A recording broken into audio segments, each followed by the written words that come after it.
ক'বলগীয়া বিশেষ একো নাই। গ্ৰন্থখনত যিখিনি কথা কোৱা হৈছে আপুনি মই প্ৰত্যেকেই অনুভৱ কৰা উপলব্ধি কৰা কথাখিনিকেই তাত তুলি ধৰা হৈছে। মই বিভিন্ন সময়ত লিখা নিবন্ধসমূহৰ এটা সংকলন আৰু মোৰ প্ৰতিটো নিবন্ধই মানে সাম্প্ৰতিক পৰিৱেশ পৰিস্থিতিৰ ওপৰত, জাতীয়তাবাদৰ ওপৰত। গতিকে এই নিবন্ধসমূহ এটা সংকলন কৰি এখন মানে কিতাপ আকাৰে কৰি থৈ দিলোঁ।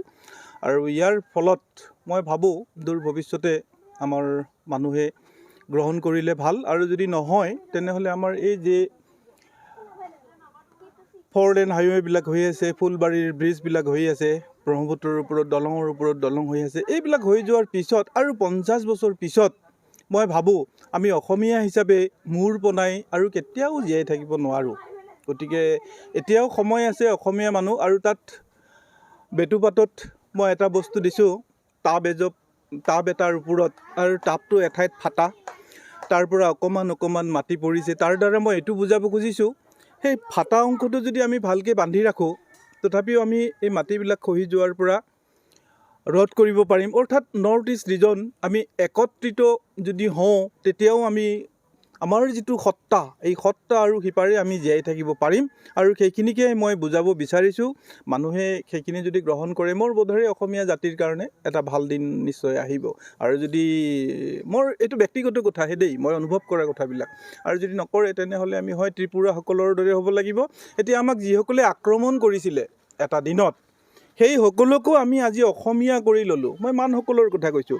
এতিয়া মানসকলে নিজৰ ভাষা সংস্কৃতি হেৰুৱাই তেওঁলোকে সম্পূৰ্ণ অসমীয়া হৈ গ'ল।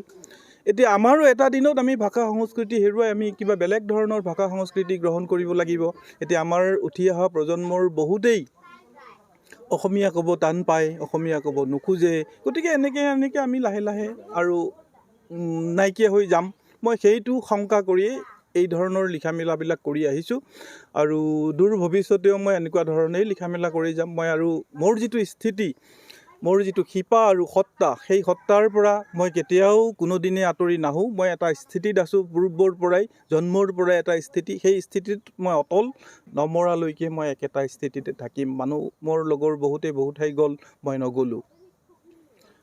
বিভিন্ন ৰাজনৈতিক দল সংগঠনে মোক লোভনীয় প্ৰপ'জেল দিছিলে, প্ৰস্তাৱ দিছিলে, বোলে আমাৰ দললৈ আহক, ৰাজ্যিকতে লাগে নে ডিষ্ট্ৰিক্টতে লাগে, তোমাক এটা বিষয়বাব কৰি থৈ দিম। মই নগ'লোঁ, মই এটা স্থিতিতে থাকিলোঁ।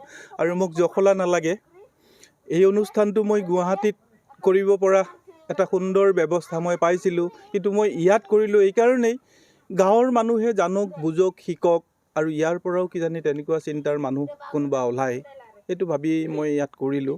গুৱাহাটীত কৰা হ'লে মই আৰু বেছি হয়তো প্ৰচাৰ প্ৰসাৰ পালোঁহেঁতেন, মানুহে কৰিলেহেঁতেন। কিন্তু মোক জখলা যিহেতু নালাগে, মই গাঁৱৰ মানুহৰ লগত সদায় থাকি ভাল পাওঁ, সাধাৰণ মানুহৰ লগত থাকি ভাল পাওঁ। সেইকাৰণে সাধাৰণ মানুহৰ মাজলৈ আহিলোঁ। এনেকুৱা এটা পৰিৱেশ, খেতিপথাৰ এখন, কৃষি বাৰী এখন, তাতে এই অনুষ্ঠানটো কৰিলোঁ। ৰাইজে, ইয়াৰ মানুহখিনিয়ে এনেকুৱা অনুষ্ঠান কেতিয়াও দেখা নাছিলে, আজি দেখিলে। নিশ্চয় তেওঁলোক কিবা নহয় কিবা ধৰণে অনুপ্ৰাণিত হ'ব বুলি মই ভাবোঁ। এইখিনিয়ে আৰু। নিঃসন্দেহে ইয়াত বিশেষকৈ গোৱালপাৰা জিলাত আমাৰ এনেধৰণৰ অনুষ্ঠান আগত ক'ৰবাত যদি হৈছে, মই নিজে উপস্থিত নাই। আৰু খুব বেছি হৈছে, মই বেছি হোৱা বুলিও মই নাভাবোঁ।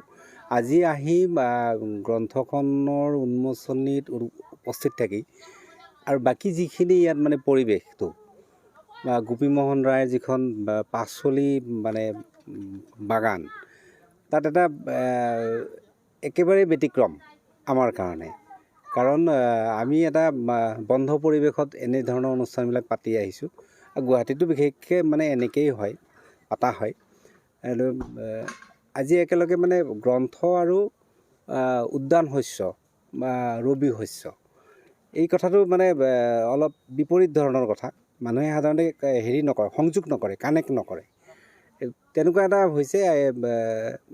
বিশেষকৈ লেখক প্ৰণয় ৰয়ৰ কাৰণে তেওঁৰ এই উদ্যোগক নিশ্চয় শলাগ ল'ব লাগিব। ভাল পাইছোঁ আমি, ভাল লাগিছে।